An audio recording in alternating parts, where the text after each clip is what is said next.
Selamat datang di channel Movie Mania. Channel ini diperuntukkan bagi kamu pecinta film dan yang bingung cari rekomendasi film menarik untuk ditonton. Kamu ada di channel yang tepat sekarang.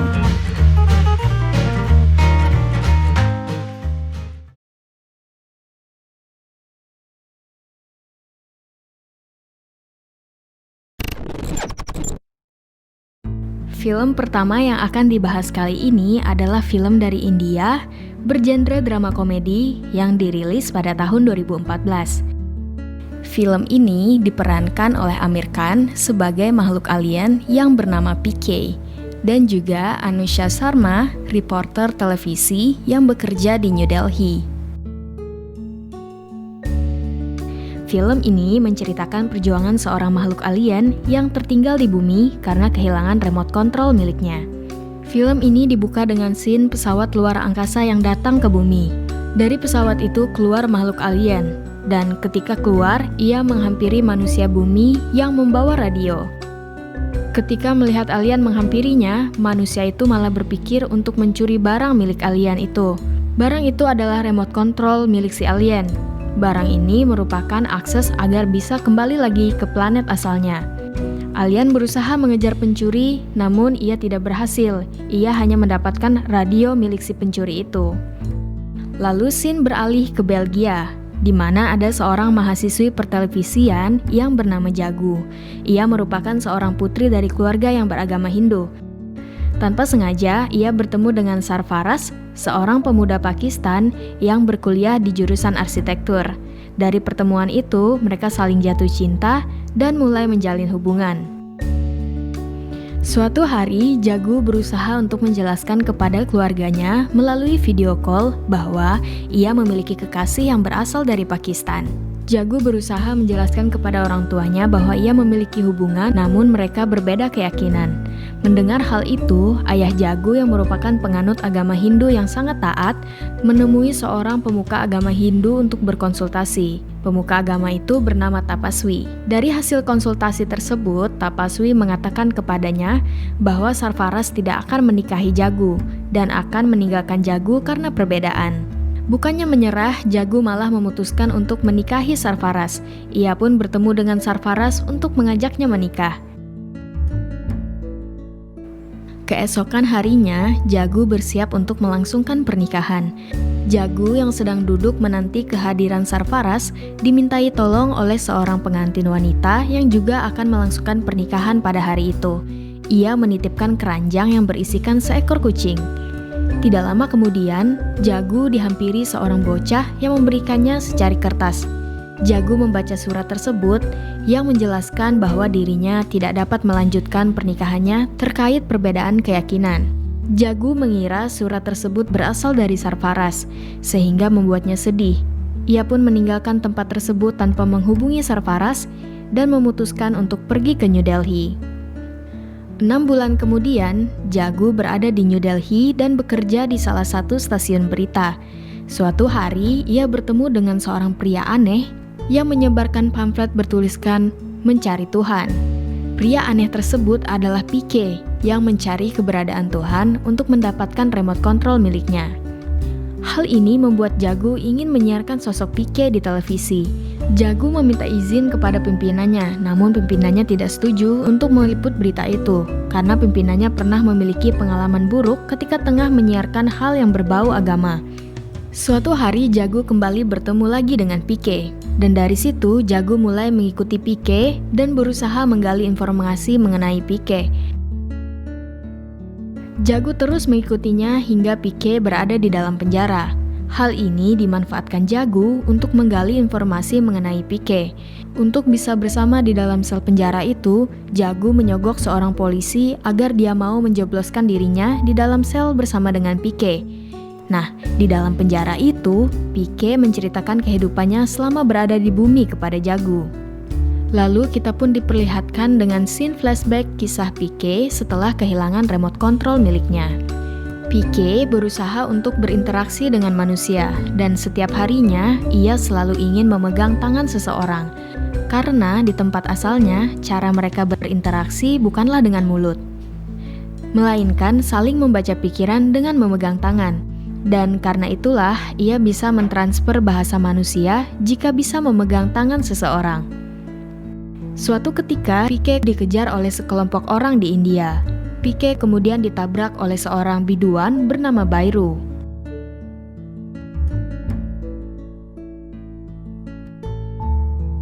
Bairu akhirnya membawa Pike ke rumah sakit untuk diperiksa. Namun, dokter yang tidak mengetahui jika Pike adalah alien mengatakan bahwa Pike telah kehilangan ingatannya dan tidak dapat berbicara. Bairu merasa kasihan kepada Pike, lalu membawa Pike untuk bersamanya.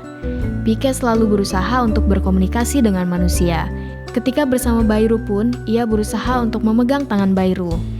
Melihat gelagat Pike seperti itu, Bairu menyangka bahwa Pike adalah korban-korban patah hati. Lalu Bairu mengajak Pike ke tempat kupu-kupu malam.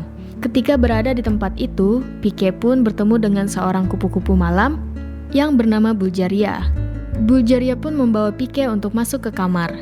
Pike memanfaatkan kesempatan tersebut untuk dapat memegang tangan manusia. Pike pun memegang tangan Bulgaria selama 6 jam untuk mentransfer bahasa manusia. Dari situ, Pike mulai bisa berkomunikasi menggunakan bahasa manusia. Ia pun menceritakan kepada Bairu bahwa remote control miliknya telah dicuri seseorang. Bairu mengatakan jika barang milik Pike tersebut dicuri adalah barang yang berharga, kemungkinan si pencuri telah menjualnya ke New Delhi. Mendengar hal itu, Pike pun memutuskan untuk pergi mencari remote controlnya ke New Delhi. Sesampainya di New Delhi, Pike bertanya kepada orang-orang di sana tentang keberadaan remote controlnya. Namun orang-orang banyak menjawab bahwa hanya Tuhan yang mengetahui di mana keberadaan remote control itu.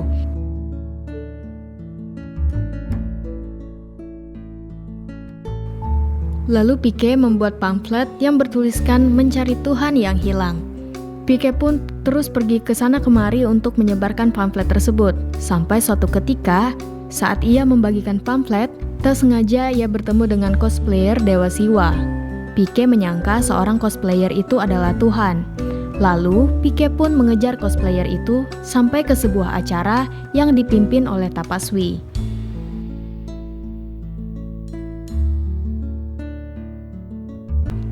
Di acara tersebut, Tapaswi berkata kepada pengikutnya bahwa ia diberikan kepingan kalung Dewa Siwa oleh Tuhan. Padahal sebetulnya itu adalah remote control milik Pike. Pike yang melihat remote control miliknya ditemukan sangat senang dan langsung ingin mengambilnya. Namun ia dicegah oleh bodyguard Tapaswi dan ia pun dibuang di jalanan oleh bodyguard itu. Lalu Sin pun kembali ke sel penjara di mana Jagu sedang fokus mendengarkan cerita Pike. Jagu merasa kasihan kepada Pike karena Jagu menganggap bahwa Pike adalah seseorang yang kurang waras. Namun Pike tidak menyerah untuk meyakinkan Jagu. Saat keluar dari sel, Pike ingin membuktikan kembali ucapannya kepada Jagu. Pike meminta siapapun untuk memegang tangannya. Seketika seorang pria tua datang memegang kedua tangan Pike untuk meminta bantuan. Pria tersebut menjelaskan bahwa anak dan istrinya sedang dirawat di rumah sakit dan ia pun meminta uang sejumlah 500 rupiah dan Pike pun memberikan uang kepada pria tua tersebut sejumlah 500 rupiah dan ditambah 100 rupiah lagi untuk tip. Melihat hal tersebut, Jagu semakin merasa kasihan kepada Pike karena menurutnya Pike telah ditipu. Jagu menjelaskan kepada Pike bahwa Pike tidak bisa membaca pikiran manusia dan Pike telah ditipu karena di daerah tersebut tidak ada rumah sakit. Namun Pike tidak tinggal diam. Pike menjelaskan kembali kepada Jagu bahwa dirinya mengetahui hal tersebut. Pria tersebut dan istrinya sedang makan di sebuah hotel bintang 5 untuk merayakan ulang tahun istrinya yang ke-75 tahun. Sebab selama 75 tahun, dia dan istrinya tidak pernah pergi ke hotel bintang 5. Pria tua tersebut mengumpulkan uang sedikit demi sedikit untuk bisa makan di restoran bintang 5. Namun, istrinya memesan es krim yang harganya telah naik dari harga yang diperkirakan oleh suaminya. Oleh sebab itu, suaminya keluar untuk meminta bantuan. Sementara itu, Jagu mencoba membuktikan kebenaran yang diucapkan oleh Pike. Jagu mencoba membuktikan kebenaran yang diucapkan oleh Pique dengan mengecek ke restoran Hotel Bintang 5, dan benar saja pria tersebut sedang bersama dengan istrinya yang sedang menikmati es krim. Sejak saat itu, Jagu mulai menyadari Pique tidak berbohong. Akhirnya, Jagu pun ingin membantu Pique berusaha untuk memperoleh remote control milik Pique kembali. Jagu dan Pique berusaha untuk menjelaskan kepada jemaah Tapaswi bahwa Tapaswi beraliran sesat dan ia hanya menginginkan keuntungan semata. Berbagai macam cara dilakukan oleh Pique dan Jagu, sehingga akhirnya kehidupan Tapaswi pun terusik dan banyak jemaah yang mulai meragukannya.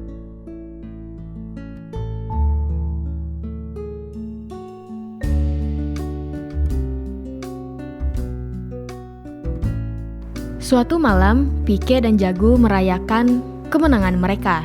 Di saat malam itu, Pique berusaha untuk mengatakan cinta kepada Jagu, namun Jagu teringat dengan Sarfaraz. Kemudian, Pique memegang tangan Jagu dan melihat masa lalu Jagu bersama dengan Sarfaraz yang membuatnya merasa sedih. Keesokan harinya, Pique yang menunggu kehadiran Bayrou yang akan berjanji menemuinya setelah ia menangkap pencuri remote control milik Pique yang telah dijualnya kepada Tapaswi. Ketika Bayrou tiba di stasiun, sebuah ledakan pun terjadi yang memakan banyak korban dan salah satunya adalah Bayrou, sehingga membuat Pique tidak jadi bertemu dengan Bayrou dan juga pencuri remote control milik Pique. Beberapa hari kemudian, Tapaswi yang merasa terganggu dengan kehadiran Pique yang telah mempengaruhi jamaahnya, akhirnya pun mengajak Pique untuk berdebat masalah agama. Beberapa hari kemudian, Pique menghadiri acara perdebatan dirinya dengan Tapaswi. Pique menjelaskan bahwa Tapaswi hanyalah pembohong, yang berpura-pura, memberi janji palsu, melayani orang kaya dengan cepat, dan mengabaikan orang miskin, dan senang saat dipuji. Dan Tuhan seperti yang dibuat Tapaswi hanyalah Tuhan tiruan. Pique lalu menambahkan kembali bahwa Tapaswi telah berbohong kepada orang tua Jagu dan memisahkannya dari Sarfaraz dengan menganggap Sarfaraz sebagai penipu. Tapaswi lalu menantang Pique untuk menunjukkan ramalan yang dia katakan mengenai Sarfaraz. Jika tidak benar, Pique harus mencium kaki dan meminta maaf kepada Tapaswi, serta harus mengaku kepada semua orang bahwa Pique telah memfitnahnya, dan jika terbukti, maka Pique dapat mengambil remote control miliknya. Pique mulai bertanya kepada Jagu mengenai kejadian saat di Belgia. Pique menanyakan kepada Jagu apakah Sarfaraz datang memberikan surat. Jagu menjawab tidak. Ada anak kecil yang membawakannya surat. Pique bertanya lagi, apakah di surat ada nama Sarfaraz? Jagu menjawab tidak. Pique bertanya, lalu bagaimana kau tahu Sarfaraz yang telah mengirimnya? Jagu pun terdiam. Pique menjelaskan surat itu untuk gadis lain yang diperuntukkan untuk gadis pemilik keranjang kucing. Dan saat itu wanita tersebut meminta Jagu untuk memegang keranjang miliknya. Sehingga anak yang telah membawa surat itu memberikan kepada Jagu, dikarenakan anak tersebut akan memberikan surat kepada wanita yang memegang sebuah keranjang kucing. Jagu lalu diminta untuk menghubungi Sarfaraz dengan menghubungi kedutaan Pakistan di Belgia, sebab Sarfaraz bekerja di sana. Ketika Jagu menghubungi kedutaan, seorang wanita menjelaskan bahwa Sarfaraz tidak lagi bekerja di kedutaan. Dia sudah kembali ke Pakistan. Wanita tersebut menambahkan setiap hari Sarfaraz selalu menghubungi mereka di setiap jam 9. Sarfaraz terus menanyai mereka apa ada panggilan dari India, apa Jagu menghubunginya. Nah, mendengar hal ini membuat Jagu merasa lemas. Wanita tersebut lalu menyambungkannya ke Sarfaraz. Jagu bertanya kepada Sarfaraz, apakah kamu datang ke KUA? Sarfaraz menjawab, iya, tetapi kamu tidak ada di sana. Jagu bertanya kembali mengapa tidak menghubunginya. Sarfaraz pun menjawab bahwa ia menemukan surat bertuliskan jangan menghubungiku lagi. Sarfaraz mengira surat itu dari Jagu.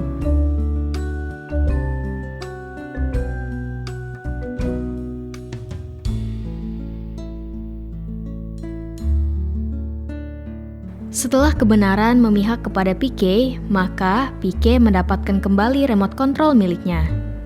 Oleh sebab itu, Pique pun berkemas-kemas untuk bisa kembali pulang ke tempat asalnya dengan ditemani Jagu. Pique membawa cover berisikan baterai yang begitu banyak, sehingga membuat Jagu bertanya kepada Pique. Jagu bertanya, mengapa kau membawa baterai begitu banyak? Pique menjawab, karena ia ingin selalu mendengarkan semua suara di dunia ini. Hewan, musik, dan kebisingan lalu lintas. Tidak lama, Pique lupa bahwa tasnya yang satu lagi yang berisikan baterai masih tertinggal di dalam bus. Dia pun berusaha mengejarnya. Sementara Jagu mencoba mendengarkan tape hasil rekaman Pique. Ia terkejut ternyata Pique menyimpan hasil rekaman suara Jagu. Dan Jagu juga menemukan kertas yang bertuliskan, "Jagu, I love you." Jagu mulai menyadari bahwa Pique menyukainya dan telah berbohong kepadanya bahwa dia ingin mendengar semua suara di dunia. Justru, dia hanya ingin mendengar suara Jagu yang telah direkam. Tidak lama, Jagu datang membawa tasnya.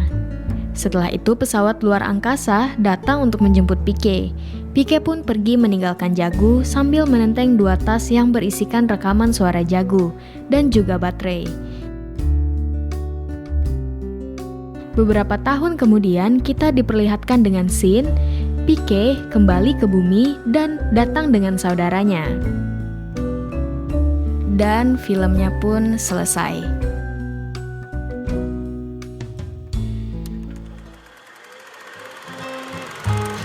Begitulah kira-kira cerita singkat dari film Pique ini. Film yang diproduseri oleh Vidhu Vinod Chopra dan Rajkumar Hirani ini sejak perilisannya pada 19 Desember 2014 memancing kontroversi sejumlah kalangan di India karena isu agama yang ada di dalamnya. Namun karena hal itu pula membuat film Pique ini seperti yang diberitakan oleh The Hollywood Reporter, Pique telah menjadi film terlaris sepanjang perfilman di India dengan total pendapatan yaitu $49 juta atau sekitar 6 triliun rupiah. Oke baiklah, sekian dulu ya Movie Mania kali ini. Like dan subscribe channel ini agar kamu tidak ketinggalan updatean terbaru dan juga rekomendasi film seru lainnya. Sampai jumpa!